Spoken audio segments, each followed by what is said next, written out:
Welcome, everyone. Today we have Nellie joining us. How are you, Nellie? Oh, good. Thank you, Gabby. Thank you for having me on this platform. Oh, it's so beautiful to have you return. And I can't believe it's interview number 9. We've covered so much already and so much still to go, I'm sure, as well. So for people that haven't met Nellie before, Nellie is a survivor of SRA, of MK Ultra and experimentation. She was born into a generational family, and Nellie has been recounting the many memories that she's integrated already to give us a year-by-year overview of the tools that are used by the cults to create a mind-controlled slave.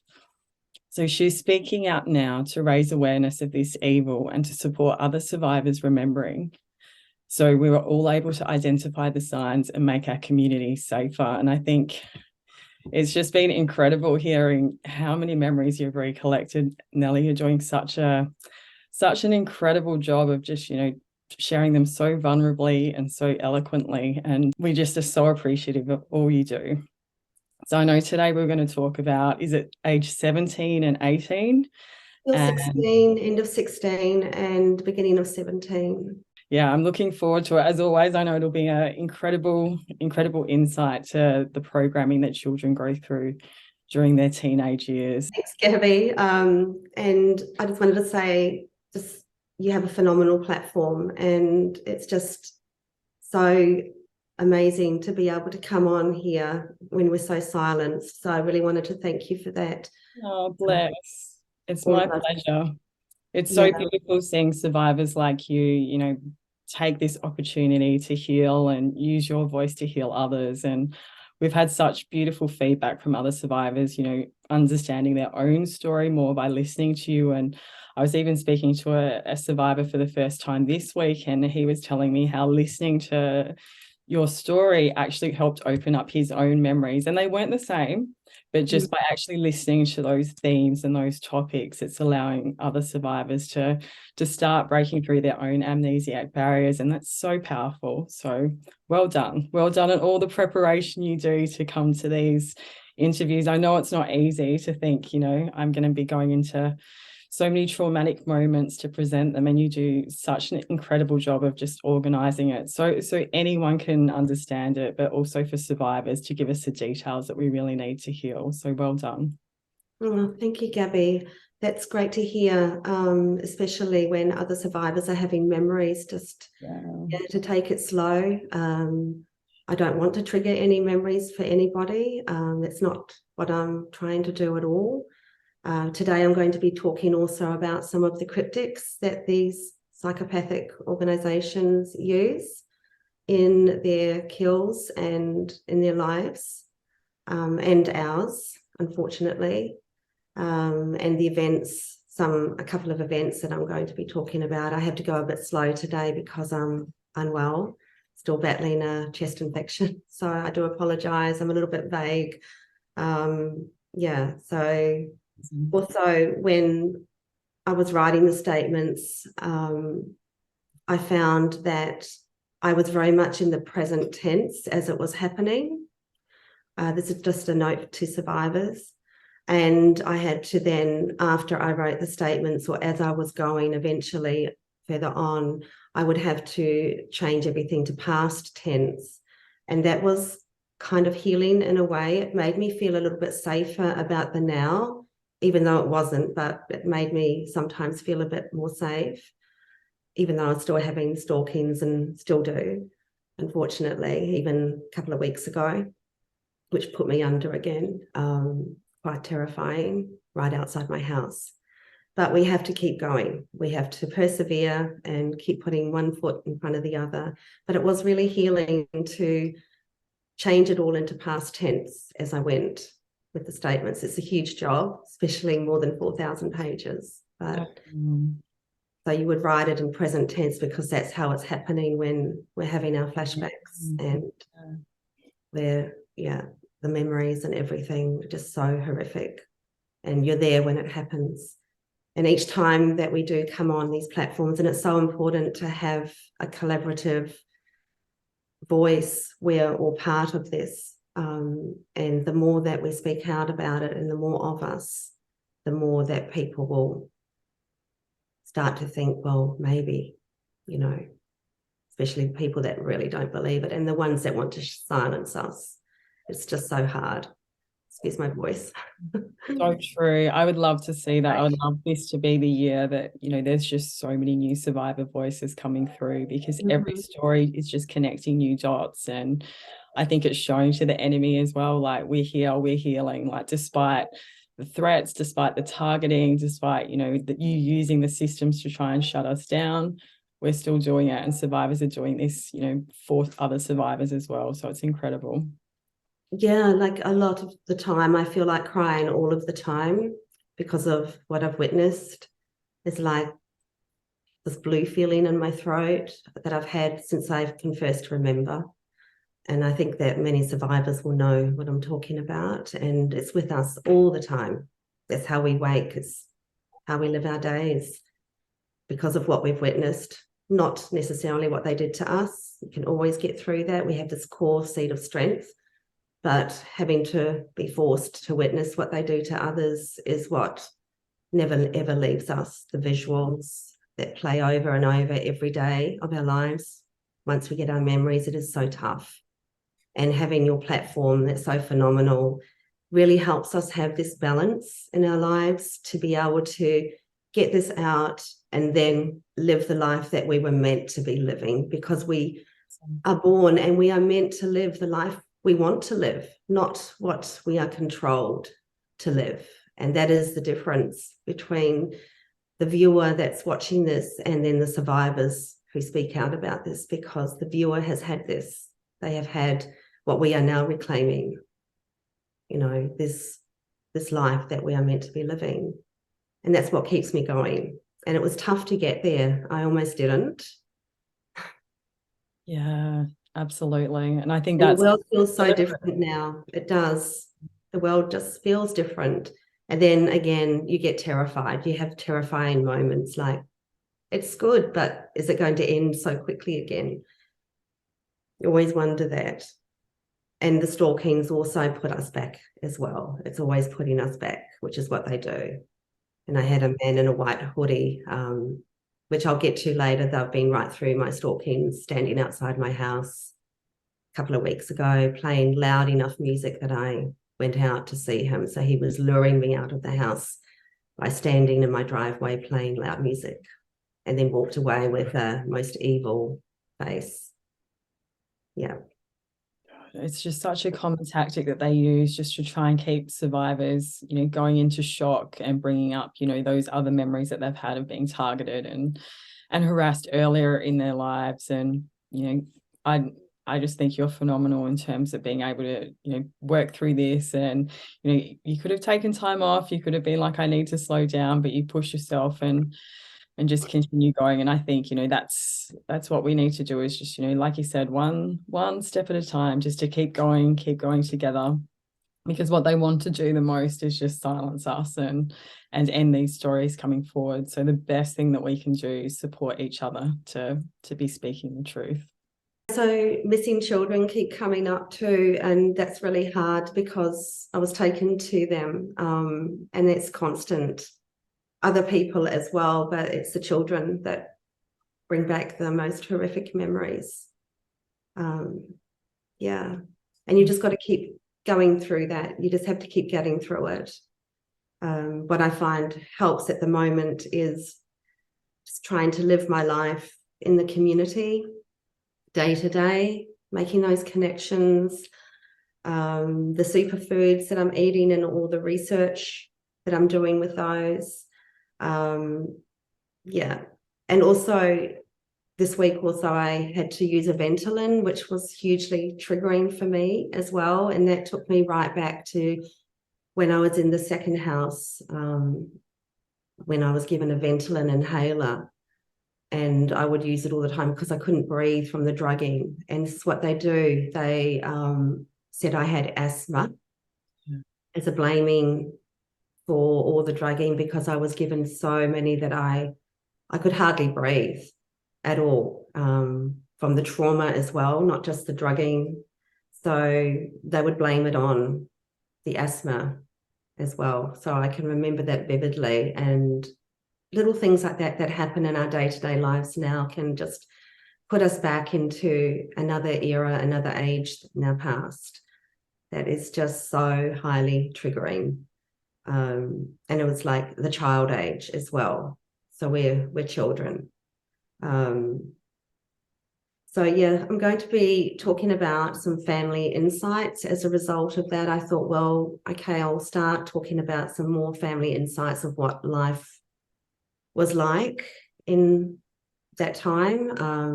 First of all, I lived in a place called Fielding in New Zealand.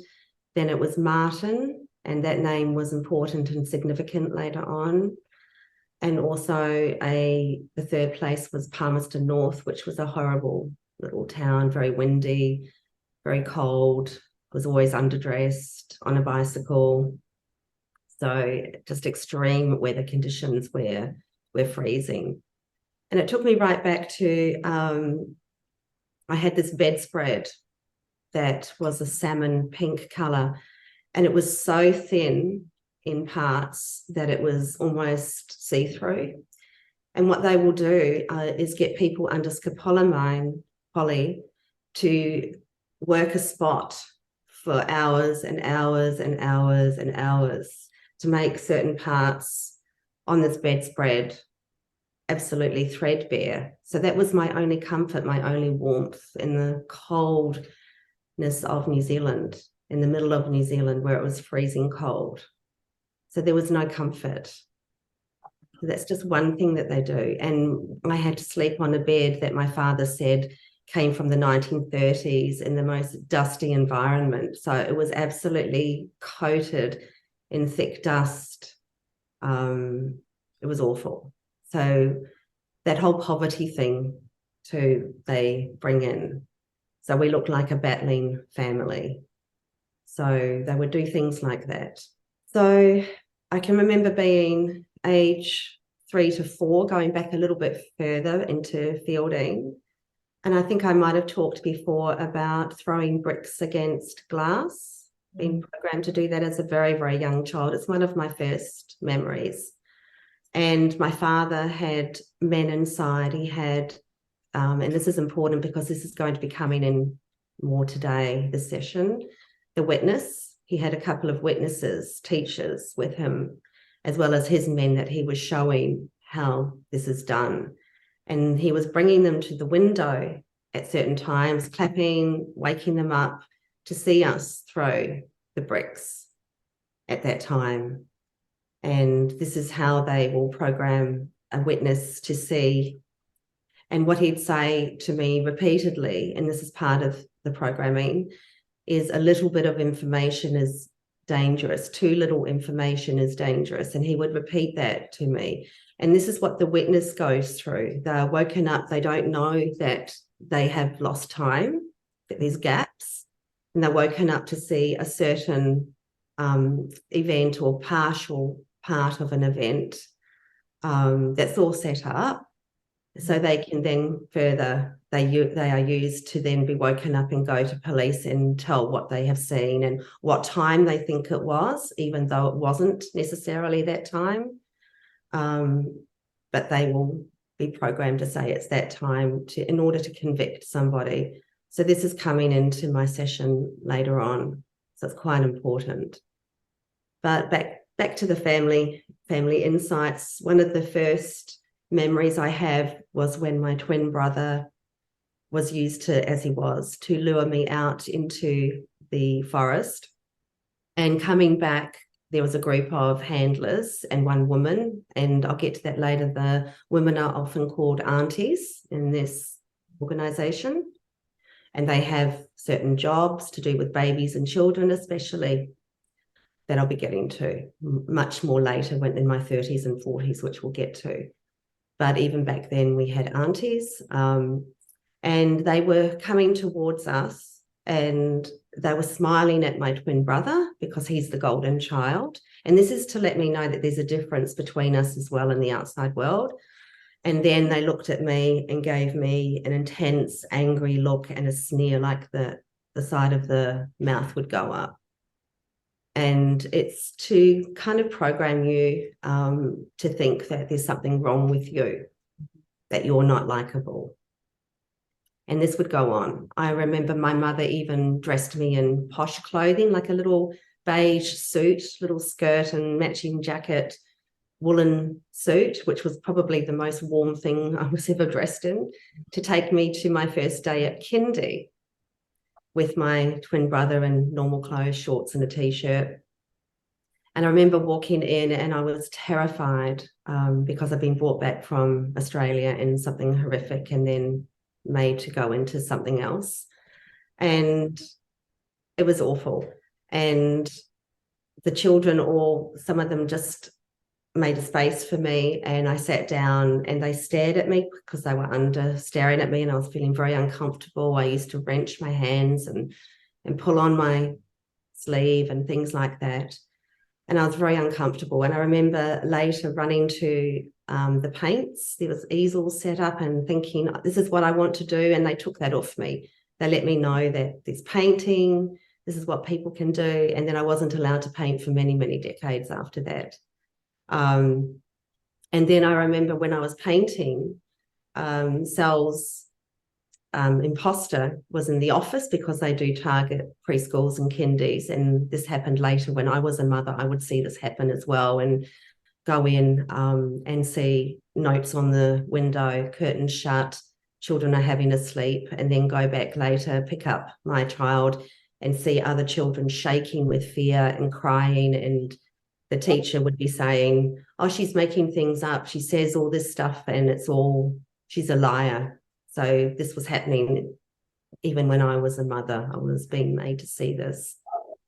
So I remember back when I was still 4 years old, the kindy teacher storming out of the office where Sal's imposter had gone in, saying my name repeatedly, shouting it, looking for me. And I remember looking at the person next to me painting, and I took off. So I ran. I actually must have had performance enhancing drugs in me because I scaled the fence outside. Wow. And down the road, and knew exactly, because I was programmed to go into a certain bush of a house and just stay there and wait, under programming. This is all enacted many times before you go, and see the cars go past looking for me, and then run home. And my mother just opened the door. And this was repeated when I was a mother as well, similar things, because they will repeat the same things over and over again, generations apart, that they do.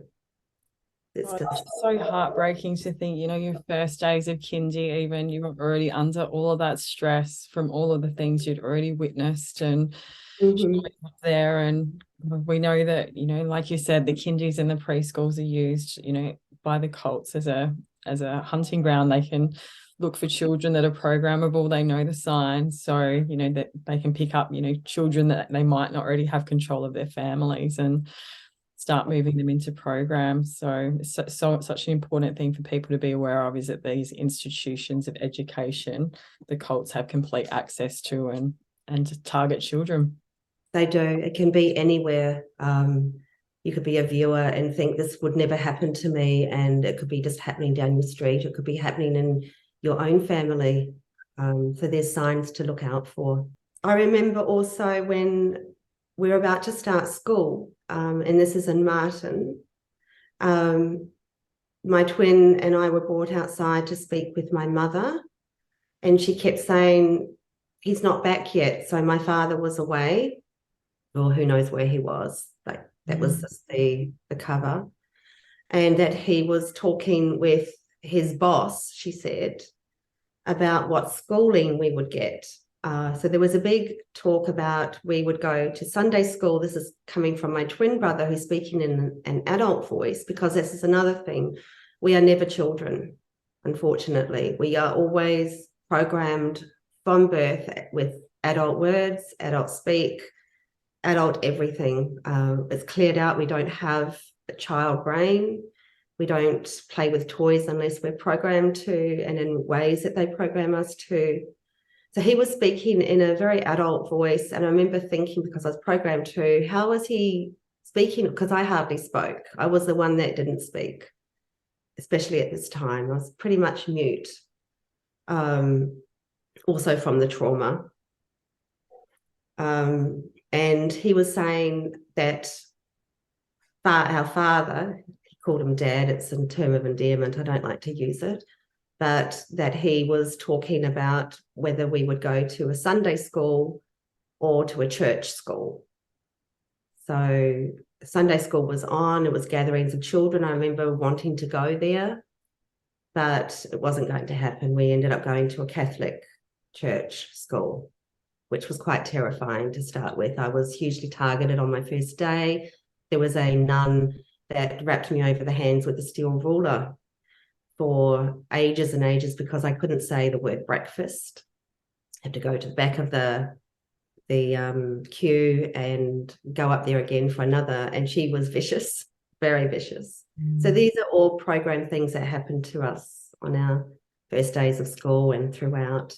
Then I was programmed in my later years to buy the biggest steel ruler, like 1.5 meters long, for art making and things like that. So they would bring things back into my life constantly as little reminders right through. This is what they do to us. Yeah. Really illustrates just how they take away a child's childhood, like all of their play. And I think the cults, by treating these innocent children like they're adults, it's their way of just dehumanizing them, just depersonalizing the abuse that they're carrying out on these children, because they're not looked at as innocent. They're not looked at as, children which should be loved and taken care of. It's just like, you're an adult, this is your job immediately. It's just that's so right. Yeah. Absolutely. And I had a duality with God. So in the Catholic school, I learned all about the Bible, read the Bible, prayers, hymns were sung, and all of that. And then in the other world that I was living in, the gods were the ones that killed in front of me and tortured others, all ages, and they were God. So there was always that duality, and they love this. They love duplicity, triplicity. They do it in their cryptics as well, that I'm going to be coming to later on in the session. So I was very much portrayed as an innocent child when I went to this school for much of it, not all of it. Sometimes I was programmed to do other things as well, where you're punished if you don't and all that. You just do it automatically. The thoughts are in the brain implanted. It's all implantation. It's quite hard to talk about. Yeah. Wow. So already by 4 and 5 years old kind of thing, there was already so much programming present. You can recall. It's incredible. So much. And just always had this feeling that something so sinister was lurking under everything, every day, everything. Something sinister. You have this feeling inside you. I'm starting to work through that now, to lose a little bit of that, but that's been more than 50 years of my life. Wow. This feeling that something sinister is lurking that you can't quite touch.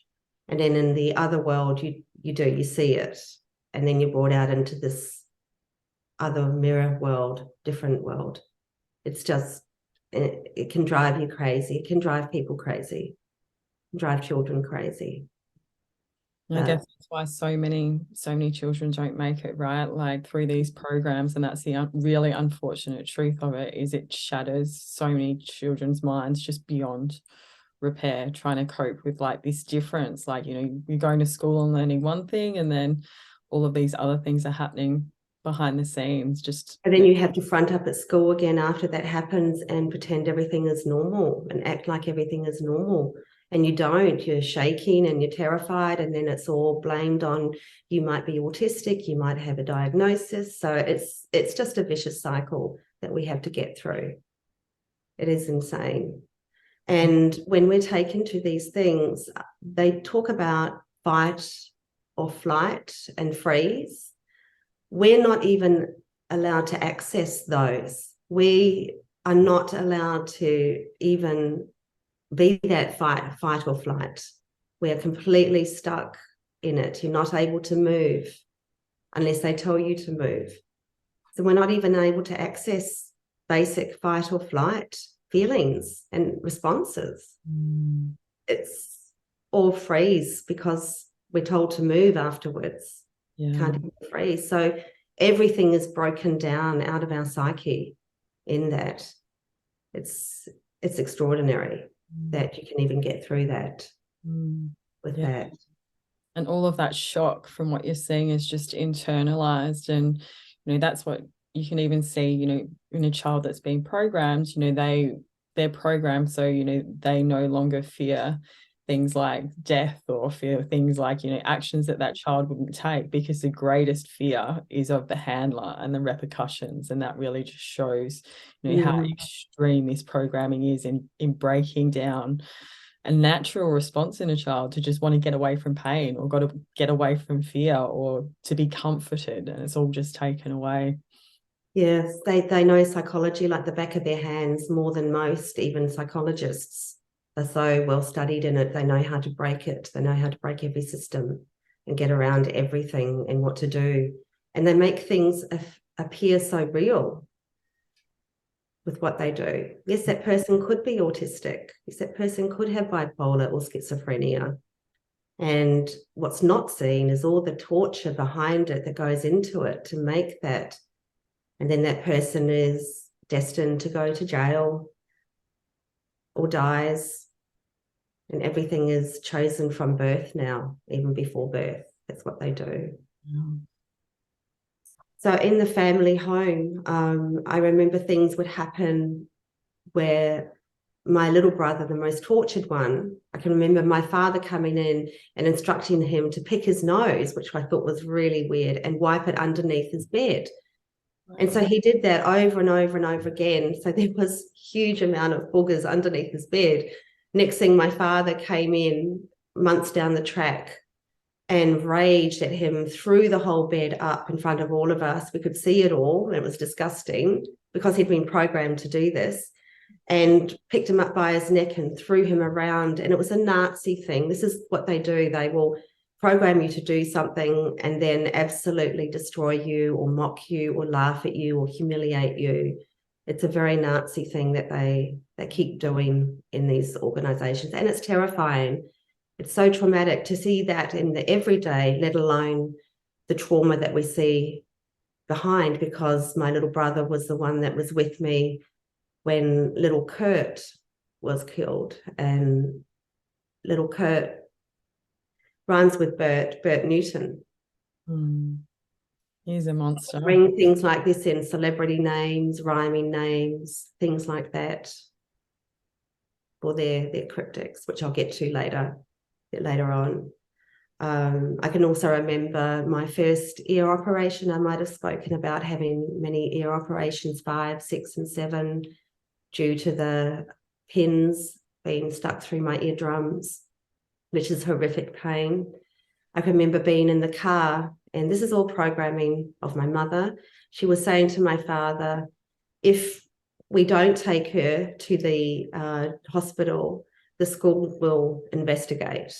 She was under programming to say that. This is letting me know that there's no way that I'm ever going to be found out for what they're doing.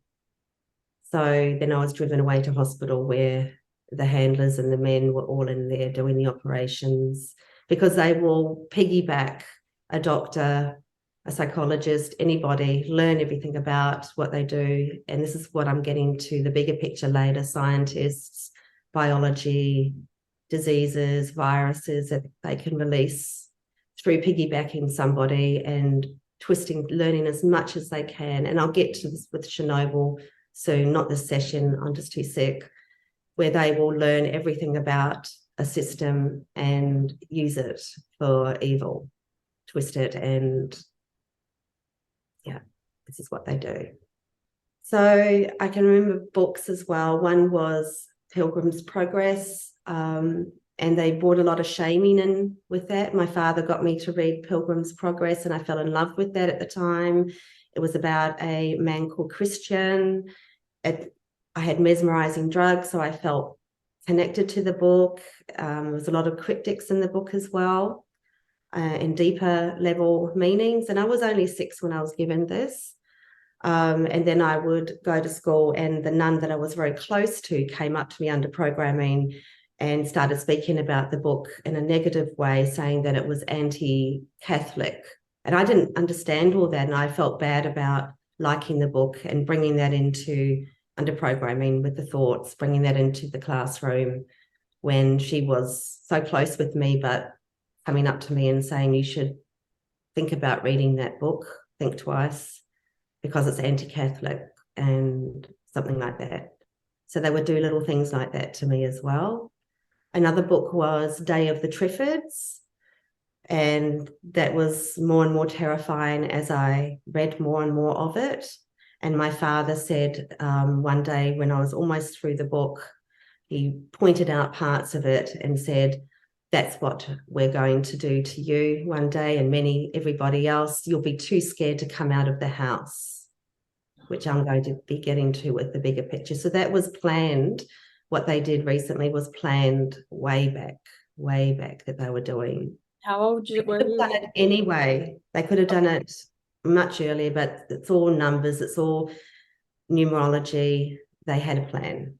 Jeez. How old were you, Nellie, when your dad was saying that to you? 7, 8 years old with Day of the Triffids. Jeez. Just to think that they've already mapped out so much of your future. It's just mind-boggling. Yeah. And the analogy that the Triffids were some kind of virus or something that we would all not be able to come out of the house and breathe and things like that I'll be getting more of in 2011 when he gave me the full picture of what they were doing. So, yeah, I used to be dying of thirst a lot because you'd be brought out thinking that it was the next day, and they'll get into belief systems later, because one belief system is that you go to sleep and then you wake up the next morning. That never hardly happened. I would often wake up and not know that many days had gone past, many days. Often I was dehydrated so badly that after school I would sometimes be programmed to go into someone's house and she would have drugged cordial for me along the way home to drink, and I would drink it like I hadn't drunk in days, which I probably hadn't. And often we had sunken temples, we had cracked lips for that reason, as well as other reasons, Antarctica, bestiality, things like that, crack our lips, but also the dehydration feelings, and also the effect of all the drugging that they were putting through us. It was just horrendous. So things like that would happen. Oh, and another thing I remember in Antarctica was being brought out of a place and taken across the snow and ice a few, maybe 20, 30 meters, not far, underdressed in shorts as well and a t-shirt. And there was a man sitting there all hunched over, the poor man. It was the same man that I'd been taken in as a beta slave when I was first taken into Antarctica, and he was out sitting by the sea. It was near the sea, and the handler, he was like Brother Morris but older, blonde hair, big burly man. He was being kind to me and talking to me, and I was terrified because of what had happened back in where I've been brought out of, but I don't have memory of it at the moment. And he was saying to the man, look, there's a seal. There it is. There it is. Oh, no, it's not. And the man was looking, and I would look, and there was nothing there. And then he started saying, orca, orca, orca. And then I remember years later, my twin brother would use that as a term of endearment, bringing this back again to his fiancée, and call her seal and orca, orca, and make those sort of noises, which was really strange. But he was always about the nonsense. So we're using him to bring in the nonsense part of it all in their cryptics. So things like that would happen. And when I went back home, my mother had a chapstick for me for my lips to help heal my lips from that time in Antarctica, which took a long time. And other things would happen, like my father would have my nana on, his mother on all fours on the carpet. And this is another thing that they do with scopolamine, with the rubbing of the bedspread and everything like that. She was picking up bits of fluff over the entire house before people came over on all fours, picking up every little bit of fluff off the carpet. And my father was talking to her, mocking her as she was doing it, even though she was under programming and she wasn't even responding. And then she was just talking normally to him, like she couldn't remember because of the every 3 seconds, every 15 seconds, he can't remember, and being under. And then the relatives would laugh about that as well. And she was also washing all the paper plates, things like that at gatherings. And yeah, people would mock her and laugh about her doing that in a term of endearment, but still it was happening. It's like a humiliation thing, isn't it? Like a humiliation ritual of these people. So awful. Yeah. And then my granddad would be programmed to show me his dentures in the bathroom of their house. My father would bring us through and he'd say, he's got something to show you. We're going to do that to you as well. We've done that to your mother and my mother as well, he said about his mother. So all the teeth were removed.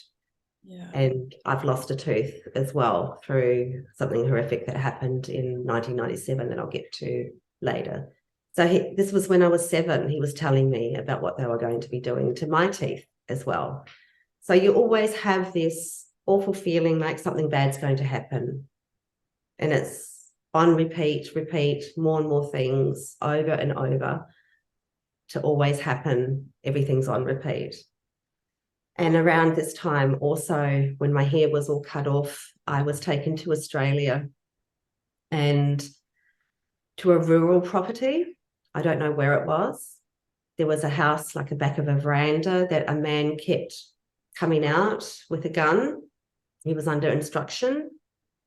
And his whole family was lined up, children. And there was one girl, and I, under scopolamine, also you stare a lot at people. I remember staring at her, studying her face, looking at her, wishing that my hair was longer like hers because of all the stuff that was done to me with short hair later as well.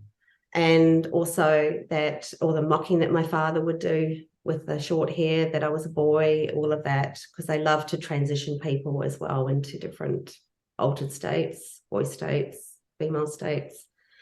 And so the children were all lined up, and then I was taken out of the line. So I was put in the line as well.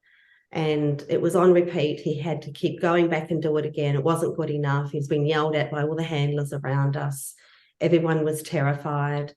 And he had to point the gun at them. And I was taken out of the line then and say he wanted to shoot them. And they were his children.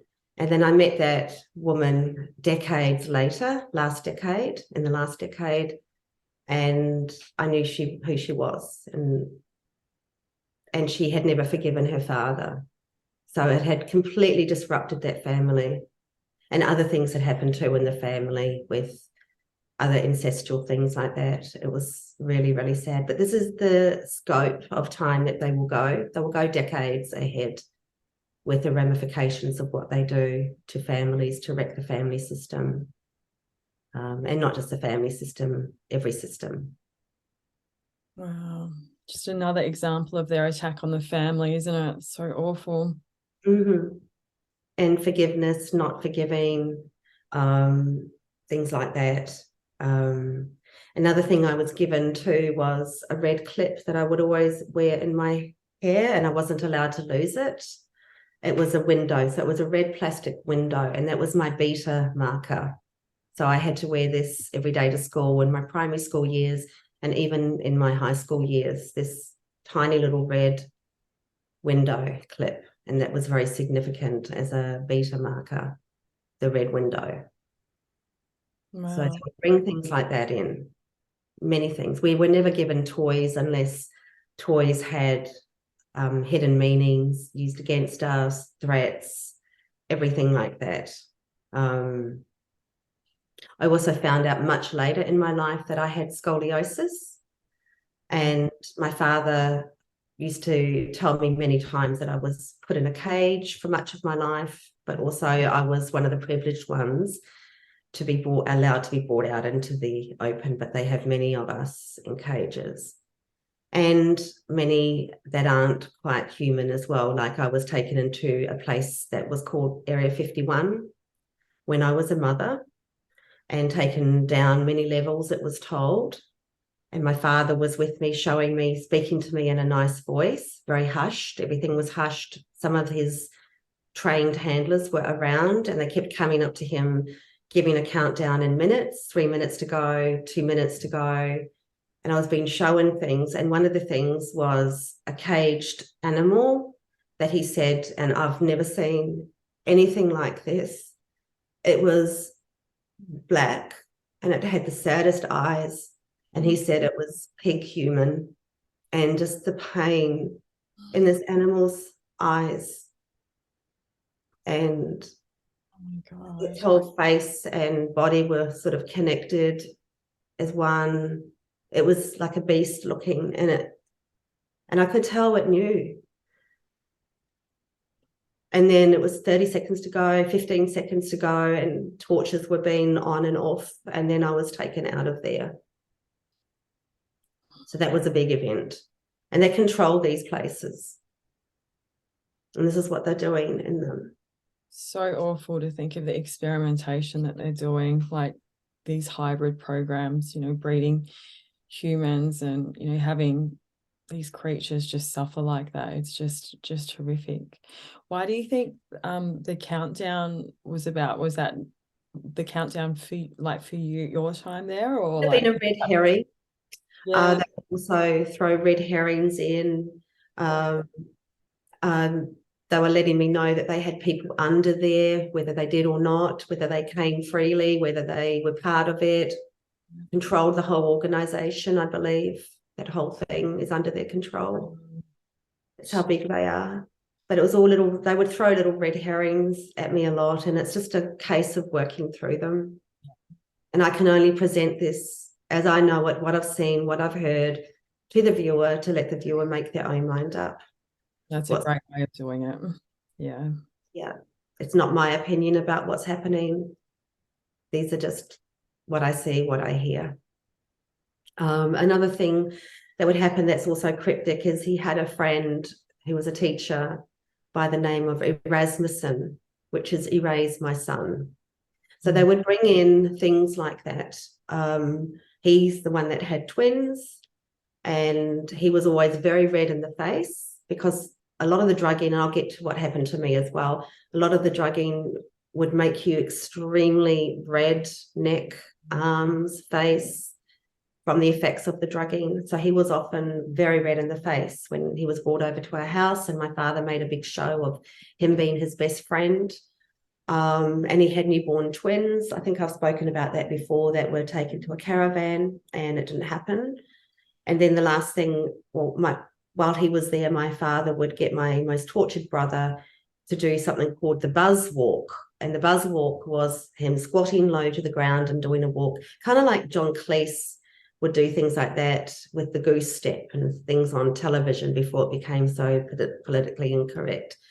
But he had him doing the buzz walk, making a funny sound with his cheeks in, and my twin brother would love this and talk about it and nonsense and get him to do it around us as well under programming. And then my father would call my most tortured brother a dunce in front of Mr. Erasmussen. And he would say, oh, don't talk to him like that, very docile, because when you're under these drugs, you're very, very docile. Don't talk to the little guy like that, but wasn't like making it a point about it. Yeah. And then my father would yell at him more and say, but he's a dunce in the corner, and make him out to be very stupid. So he was made to perform like this. This is a performance part of it all that they do. And it's a very Nazi thing as well. They will make people stupid, make them perform like animals, chooks, flapping arms, feathers, that kind of thing in front of people. And I've seen that many, many times. My father would orchestrate that to be done in front of too many of my relatives, with me watching, always the witness. So that would happen. And then exiting, my father would say things like, let's go and see your newborn twins. And the poor man would be exiting the house with my father to take him back home to where his twins were. So another thing was, with that, the Buzz walk through connotations of Buzz Aldridge or something, first man on the moon, things like that, and then Buzz Lightyear and many, many years to come would come through. All these things were brought in with the everyday and celebrity and everything that they were mocking and using. So it wasn't just the family name they were using, which I'll get to later, rhyming names, which I'll get to later, things like that. They were making a mockery of everything, just names, places. It really shows how powerful language is, right? Like it's just like they're just using Language, these names. talking about now, we're talking about the language of psychopathy that I'm bringing out, which my father said to me in 2011. Another thing that he did in Palmerston North, I think I talked about this, was he gave me pinpricks of cyanide, which would make me, and arsenic, he said, which would make me not be able to breathe. It was horrendous. You're fighting to live when you're given this, absolutely fighting your last breath.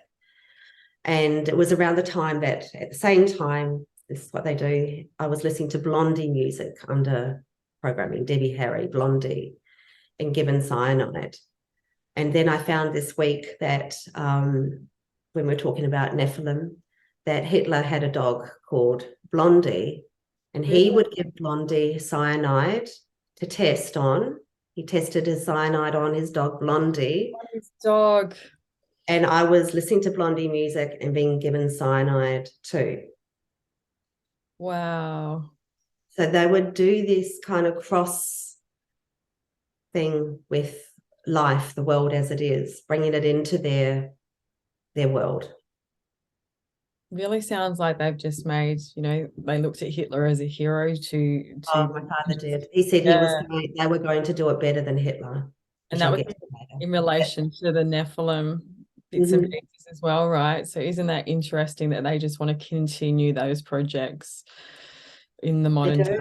And we see, like the demonic influences being put through the music industry and at concerts and everything at the moment. Bunny coming next Friday. Next February coming. Yeah, one of the biggest giant bunnies performers. Yeah. White girl. Yeah, terrible. And everyone's flocking to see her. Yeah. It's a nightmare. It really is.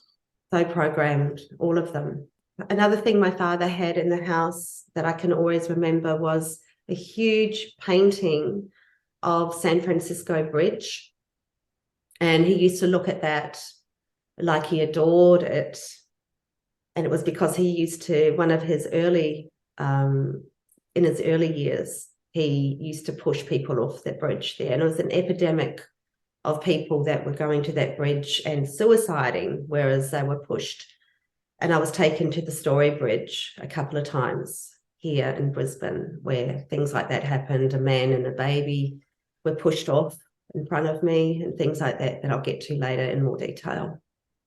Awful. And then it's blamed on the father separated from the mother and took the baby so that the mother wouldn't have the baby and things like that when he was actually pushed.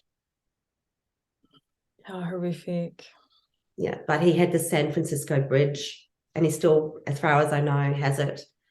And he would look at that and gloat and then look at me and sneer because he was so proud of that. And it followed him to many houses. So it's like a trophy for him, really. Mm-hmm. Definitely a trophy. Another thing I noticed too was, especially when I was around 13, 14, and I was being programmed to go into town and buy things. My father used to program me to go and get things, or I would be taken under scopolamine to see things, walk back home, and I'd know exactly what I needed to go and get when I saw it. And I'd noticed that lots of men, like 3 or 4 or 5 across, would be coming towards me and sneering at me. So they were really stepping up the stalking to make me feel very, very unsafe. And I was usually alone under these times. And also to try and reinforce there's something wrong with me. They're giving me that look because there's something wrong with me. I must look weird, or Yeah. you start to believe it. This is the crazy part of the crazy thing that they try to do to you. You start to really, really believe this.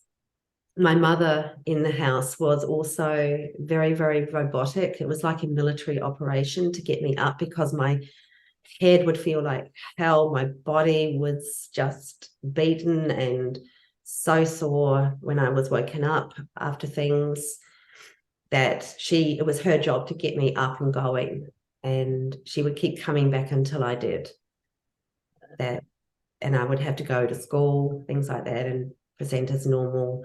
And it was a huge military operation. And this was in future generation as well, where I would be doing this, getting children in my care to school. So I know that she was really nice to my brothers around me, but I didn't get that same treatment at all. And my brothers would have memories that she was really nice to them, that my father was really nice to them, and I don't have any of that. So there's that huge split. And that's another thing. I don't think I'd ever get to know my twin again, because how can I?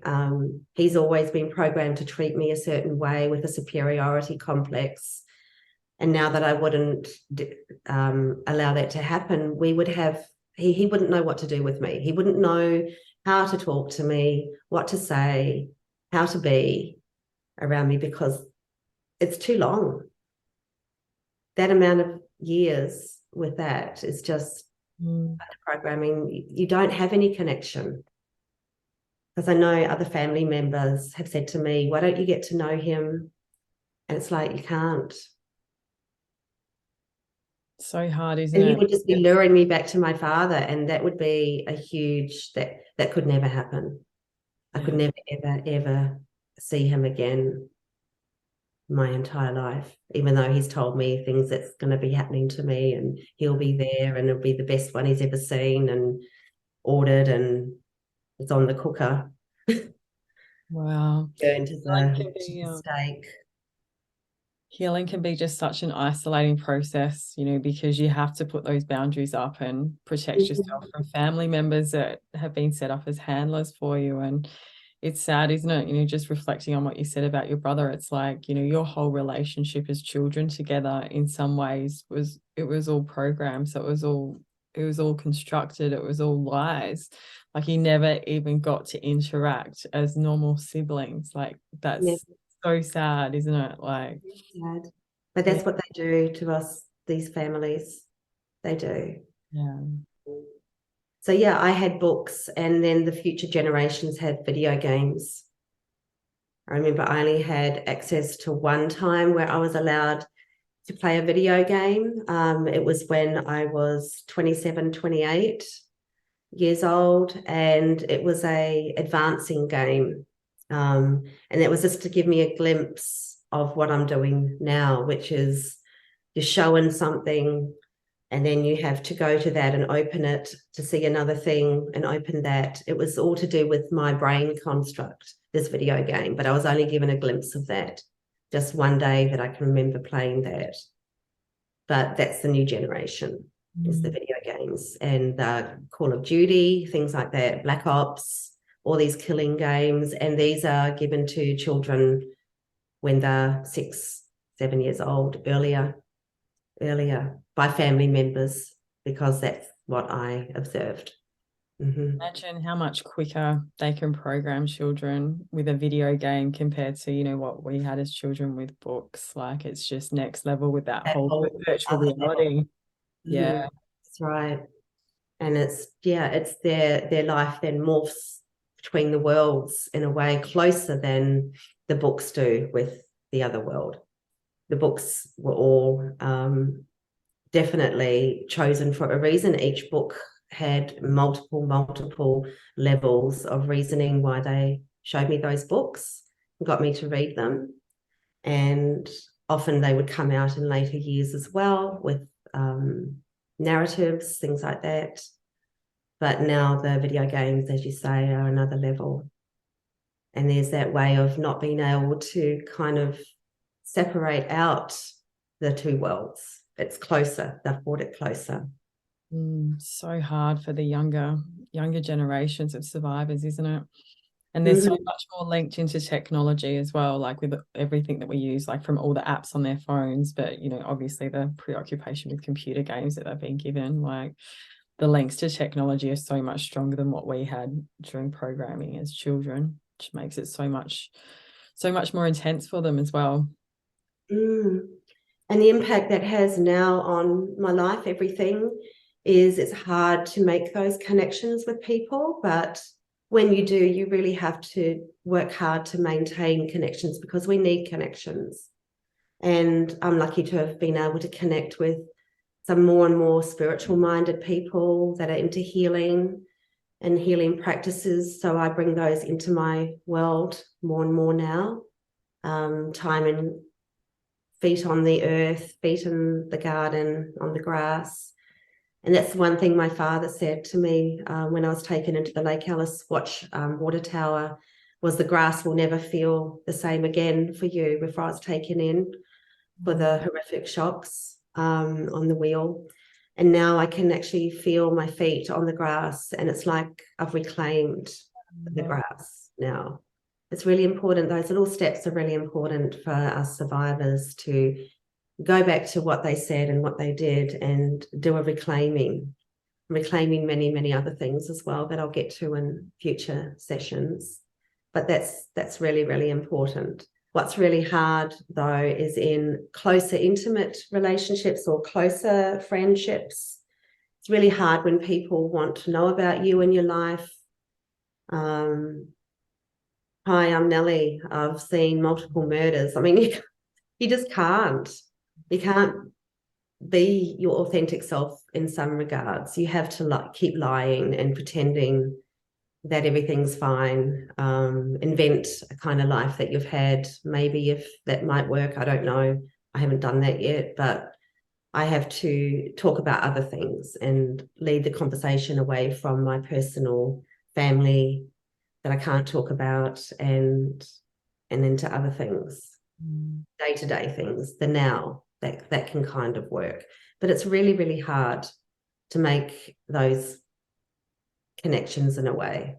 Yeah.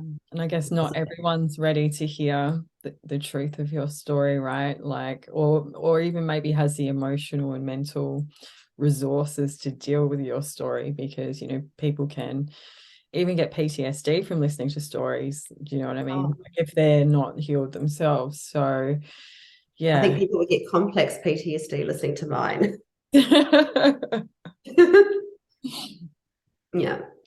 So I can often zone out in the day anyway because of what they've done to me. I can appear quite aloof at times, especially when I get multiple flashbacks per day, and that can also disrupt any relationships that I might be wanting to form with people, and that's quite a negative. So that's really tough to try and live a life now in those sort of areas. But there's other areas that I can concentrate on. Sexuality is weird because of what they've done to us. Many of us are asexual. We can't go there. Or we can go there in tiny little bits and pieces, but it's very, very hard to work through the sexual stuff because we're so damaged. There can be so much confusion about sexual identity as well. And I know I experienced that growing up because you just have so many abusers. Like most of my abusers were males and the enablers were females, but it can really complicate, you know, what you should normally be enjoying during your teenage years of just discovering yourself, actually processing all this trauma and confusion around different abusers and et cetera in your life too. So I think that's such an important thing for survivors to be aware of is, you know, as you heal, everything becomes clearer, and, you know, we can heal through all this, but it can be complex too. Yeah, Because so complex. such a a deep, deep layer. It's such a personal layer as well. And that's why they've used sexual abuse in this programming, because they know it really affects our minds so much too. And it's militarized, that's right. I know when I left the house, my father said to me, it's psychological, not sexual. Yeah. Yeah. Which, yeah, that's one of Sexual the. abuse is just a tool. Yeah, that's so true. Psychological warfare. Yeah, like if I ever opened up with my story to people around and about, I think they would run a mile. Yeah, Yeah, unfortunately. you definitely have to weigh it up, right? And I think, sometimes just letting people know that you've had a tough childhood, a violent childhood, a lot of And you trauma don't want to in talk your about childhood, and just to it. leave that. And I Yeah. think that way, if they want to ask more, they can come back to you later, but you've sort of put that boundary in where, like, okay, this is what I'm keeping separate for now too. Yes, you have to separate it out. Yeah. Yeah, you don't even want to bring it in because you don't want to keep talking about it anyway all the time. It's not something that you want to dwell on. Yeah, even though you don't have much choice with the flashbacks, you have to grab those moments of joy and transformation and keep going once you can reclaim that. Just even moment to moment. Just finding your intuition again, like learning to trust your feelings and trust the feedback your body and your mind is giving you in environments or around people is so important, like for survivors, because we've had that taken away from us by all the programming. So it's so good to just get in touch with yourself again, like you said, feel the grass under your feet, start knowing your own thoughts, start choosing your own friends, and even choosing how those relationships are going to be. That's a huge thing for survivors, because normally it's like whatever everyone else wants is fine with me. So that shows so much growth in Ellie. That's good. Yeah. I think I'll talk a little bit about, just start to touch on some of the cryptics that they use.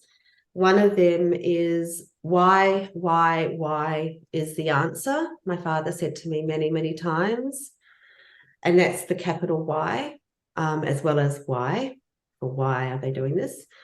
And Y is an X with the leg chopped off, which is in their master plan with the genetics. So that's one of the cryptics that I'll be bringing forward more and more in future sessions. I've just got to get people ready for this because it's quite difficult. Another cryptic my father would often say from a very young age was, "Oh, go get your goat," like the devil goat. Get your goat. So they would twist things like normal sayings into to suit them. And all toys had hidden meaning. Another thing, like they would play with names. My father got my younger brother, the one that was called the dunce, to most tortured brother, to say stupid things around us. Like we had a neighbor, and he would say, "Mr. Bortwood bought wood." And this is part of their nonsensical language. And we would just look at him like, that's a stupid thing to say. But this is all part of, they would use other children or people to bring in messages about how they're working. And also I had a friend with surname Greer, and my little brother would say Greer diarrhea. So they were always bringing in the shit into things as well, which is part of this organization. Twisting things like that to, making a mockery of people's names, which they do in the media as well with many of their killings that they do that have connotations with name and place and everything like that. Like someone might get hacked up or something and their surname or the person doing it will be Hackett, and that's coming up, and things like that they would do. Plays on words. They like to have fun with this. Is their fun. Sick. It's That's just it. so sick. This Yeah. is the psychopathy, the sickness. And there's going to be a lot of that coming into it. And I have to be careful because there's families of deceased people that you have to be careful about. And on the one hand, you have to bring in the cryptics to let people become more aware, because the police aren't doing anything about this.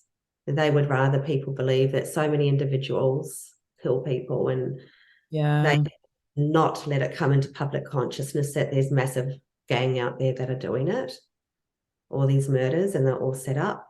So I do have to be very respectful and very careful, and it will be hard.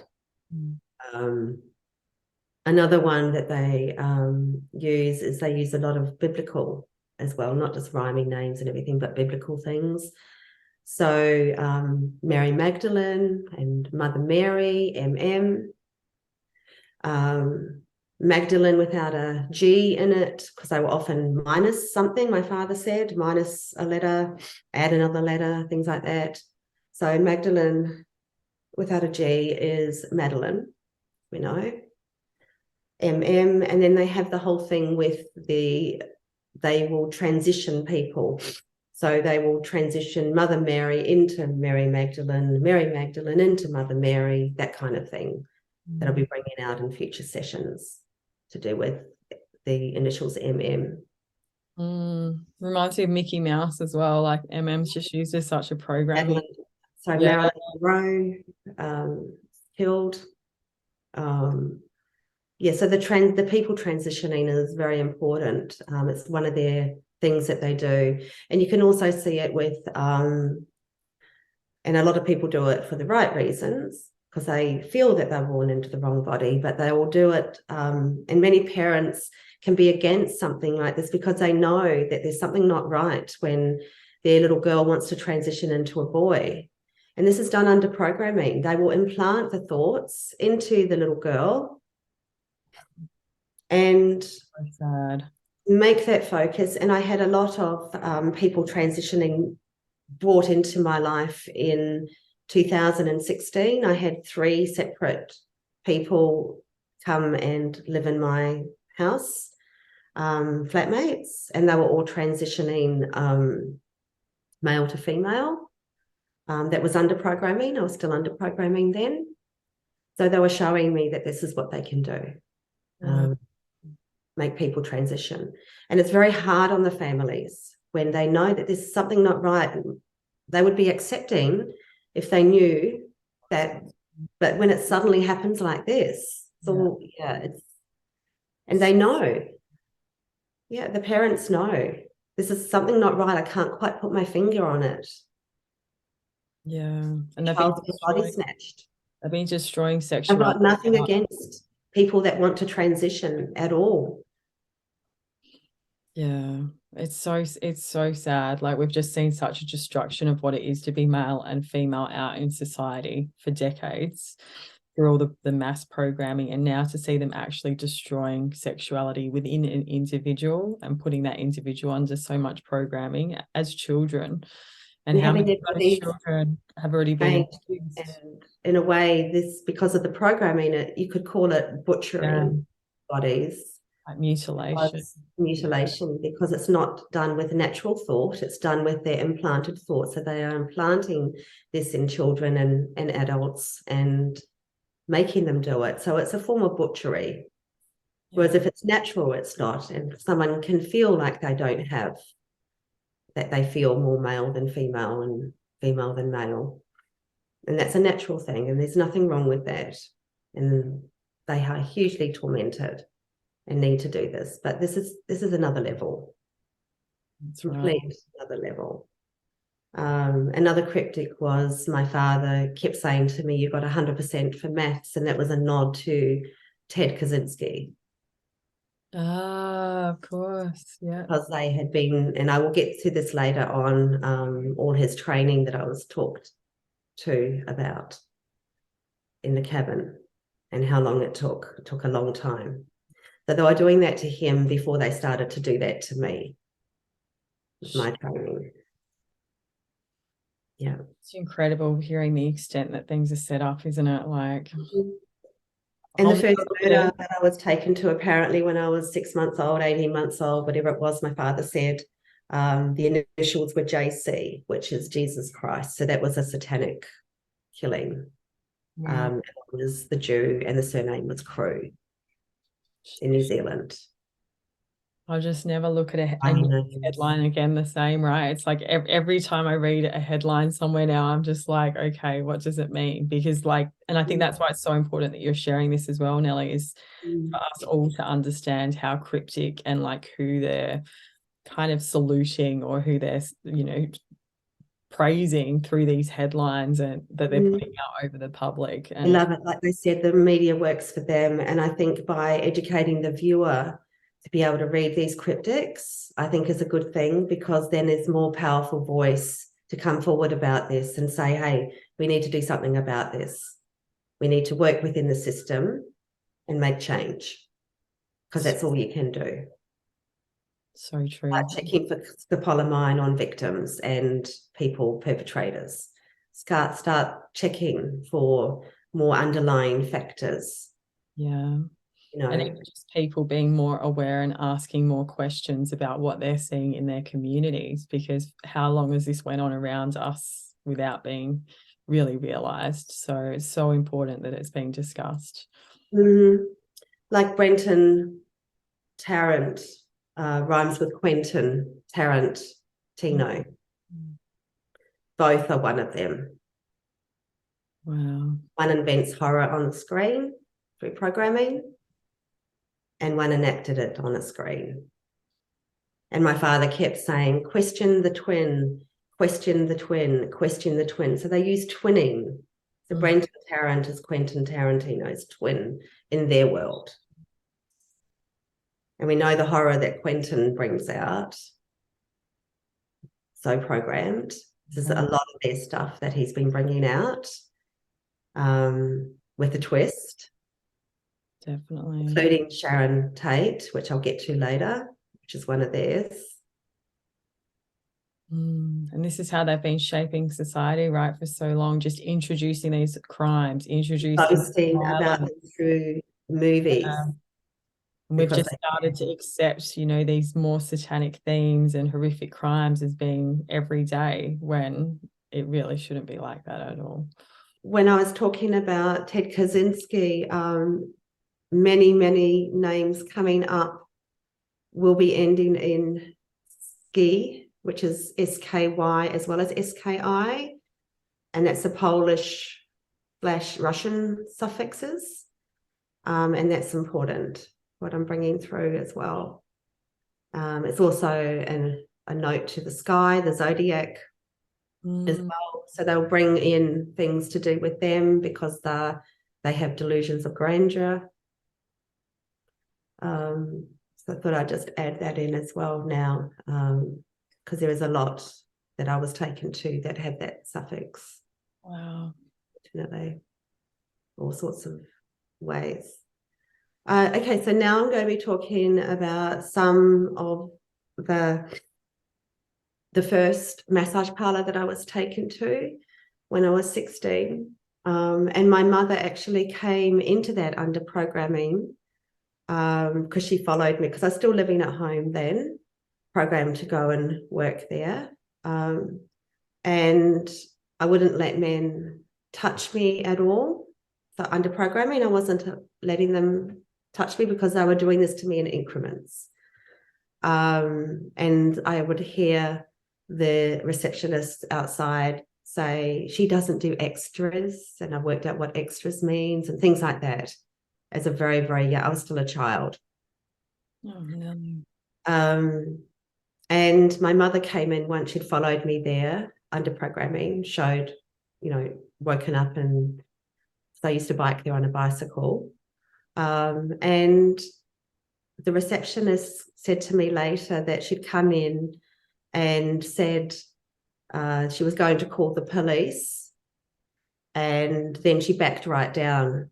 And they said that's because she realized that she couldn't, because it would interfere with the family name, bring bad things to the family name. So that was said. And that was very important because my father was using our family name in many of the murder victims, which is a horrific thing to have to wear.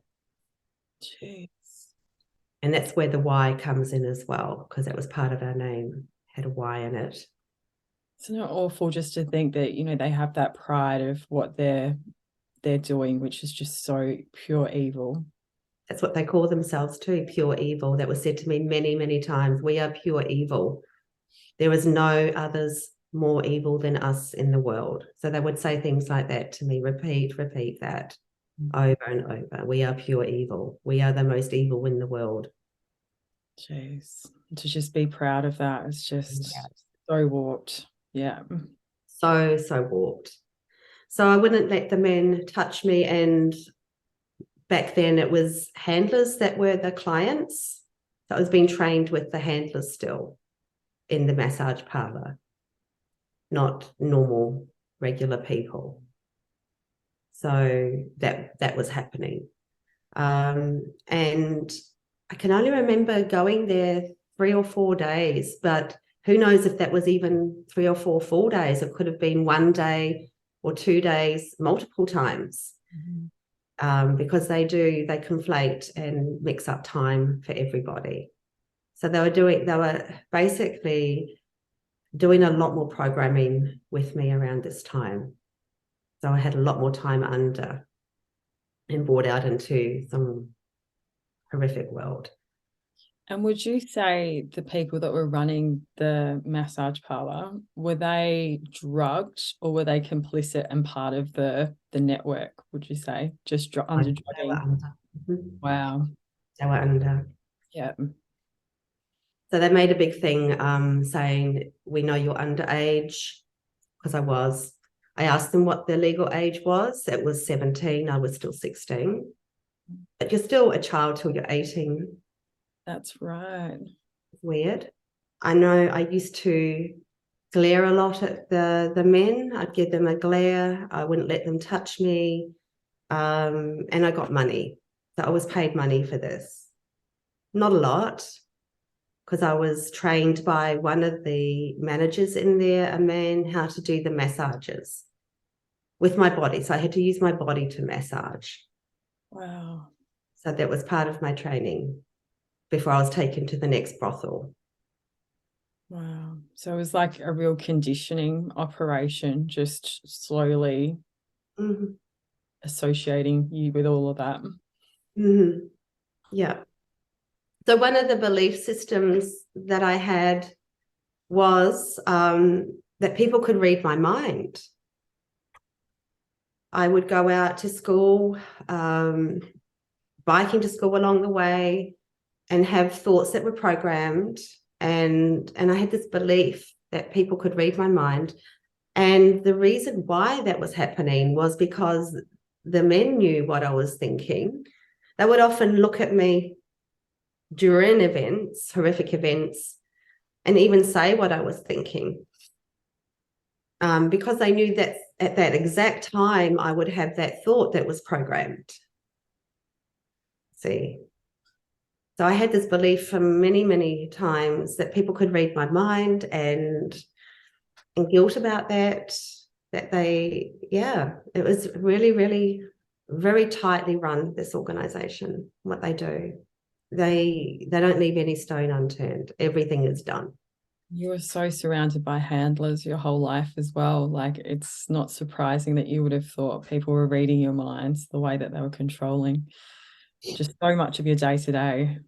And much later on too, I even had the belief that a moisturizer, like a little thing of moisturizer, could last 7 or 8 years because of the amount of times I was using it. Me thinking I was waking up or thinking that I was lazy, that I wasn't using it, and then it would eventually be chucked out, maybe a third used. Things like that would happen that just didn't make sense. Nothing really made sense. I guess because you were losing so much time as well, right?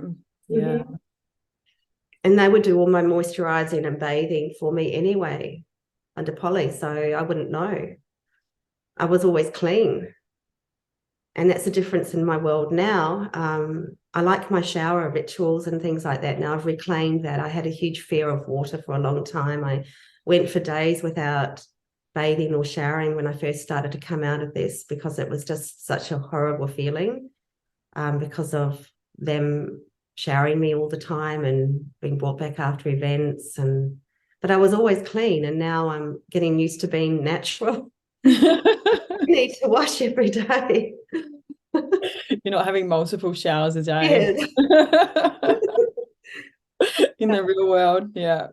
Yeah, and even things like reclaiming baths and being able to do that now, especially being so sick. I've had 5 baths, I think, this week because I've been so sick, to try and draw it out of my body, the sickness from having the chest infection. And it's good to be able to do that now. And like a note to survivors, it can be something that you think is never possible. I never thought it would be possible I could have a bath now that I've come out of this. But you can work on it, and you can put things around it that can be soothing or less triggering or something joyful, or put music on, things like that, like pave the way to doing it. And it just becomes easier and easier each time. It's so great how you describe it too, just reclaiming these parts of your life too, because why shouldn't you be able to enjoy a bath and detox in a bath?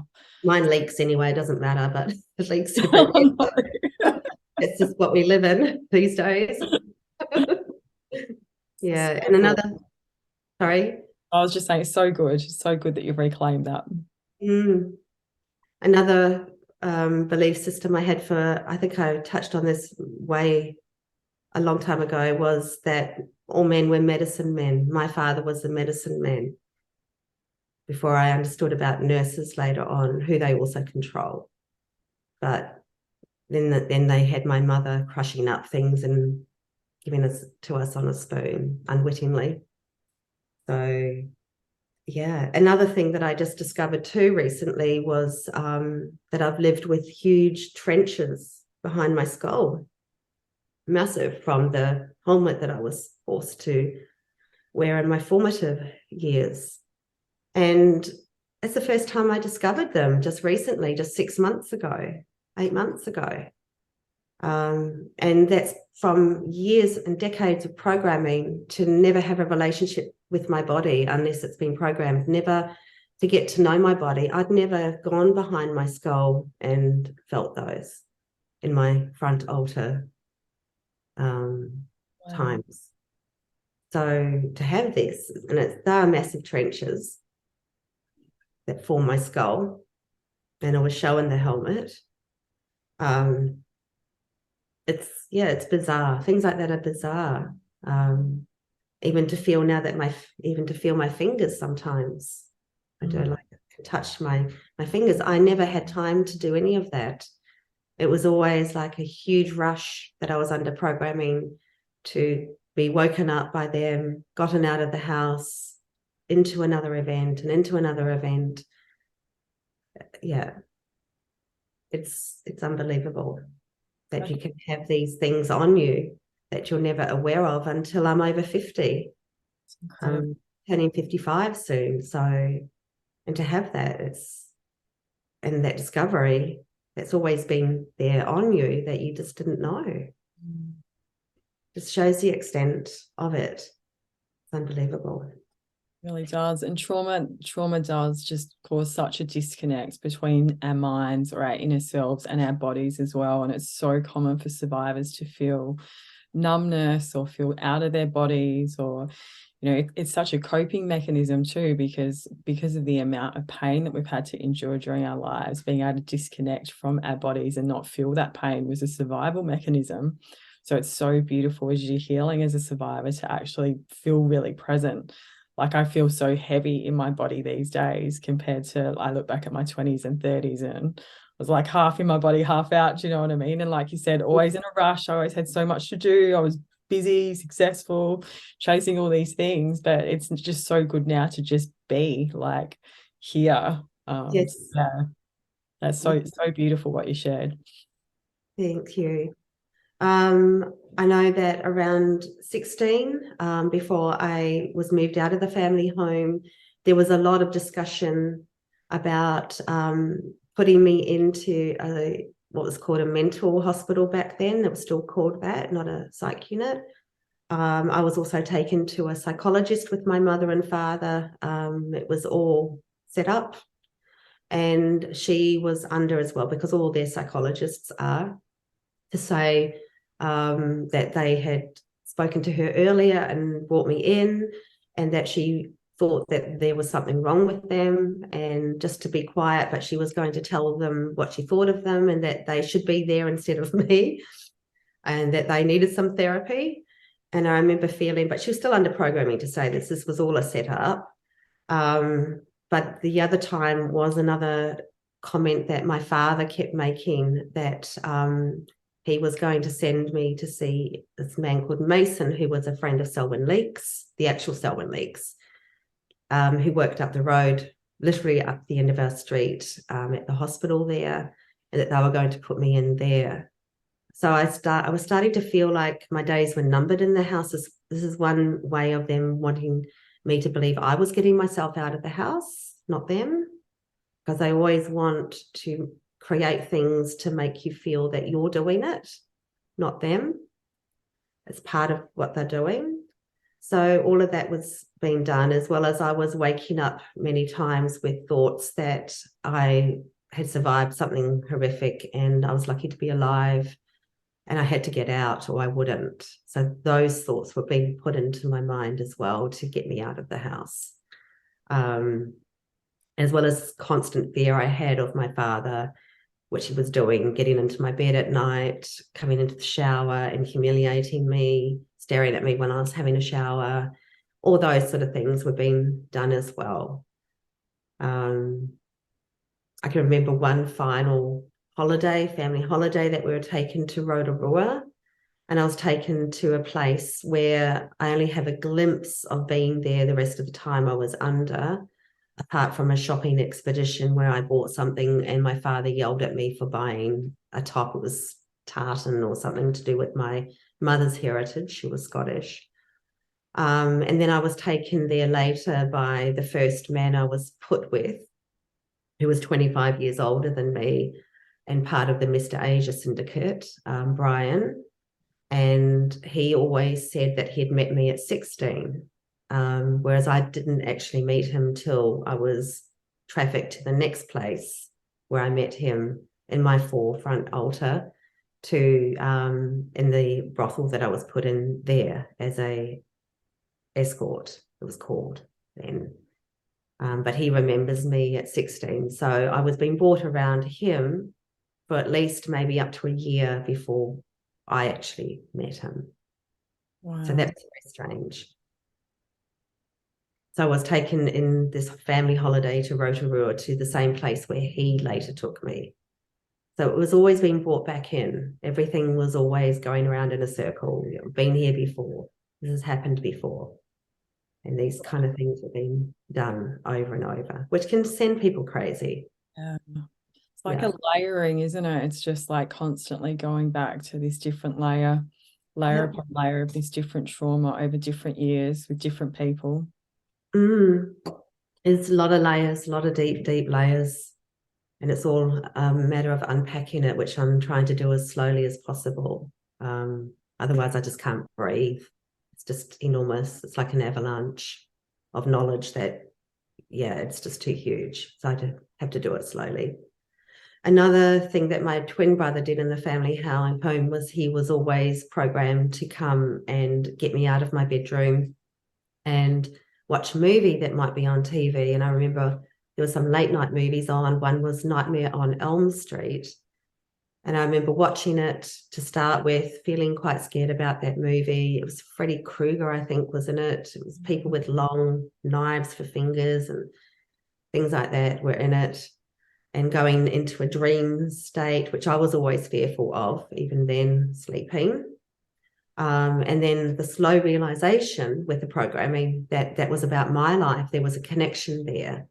So all the movies that my twin brother lured me to, and I'll get to more of them over the years, were to do with either ones that they had program directors to make about them, or that would have connotations in my life. Jeez. And we know that so much of the entertainment reflects their stories, right? Like what the cults are actually up to as a way to program us. But, you know, it's another whole level for generational children because it's what they're living through. So, yeah. Pixar and things like that, cartoon type movies for children. Yeah, it's what they're going through, unfortunately. Even Blade Runner used to be played on a huge screen, and then Blade Runner would be brought back into my life with something shocking that I was taken to much later on, with the actual Blade Runner in the world who was put into jail. So I was taken to that one as well, which I'll get to. But they used to play Blade Runner when I was 16 and going to this nightclub called Zed's that I've spoken about before in the prior session. So they had Blade Runner on, and that was a epic movie for me to watch and see that was being played. And I was always surrounded by the men in suits in that club. They wouldn't be dancing. They wouldn't be looking like they were having fun. They would just be death staring me. I was going to say they'd stand out, right? They just look odd in that environment in a suit. Yes, and they'd be behind the bar. They'd be serving the drinks to everyone. So everyone was under, and I was more in a front altar, less thing. Yeah, so some things I could have faint memories of when they brought them back through my life until they brought it all back.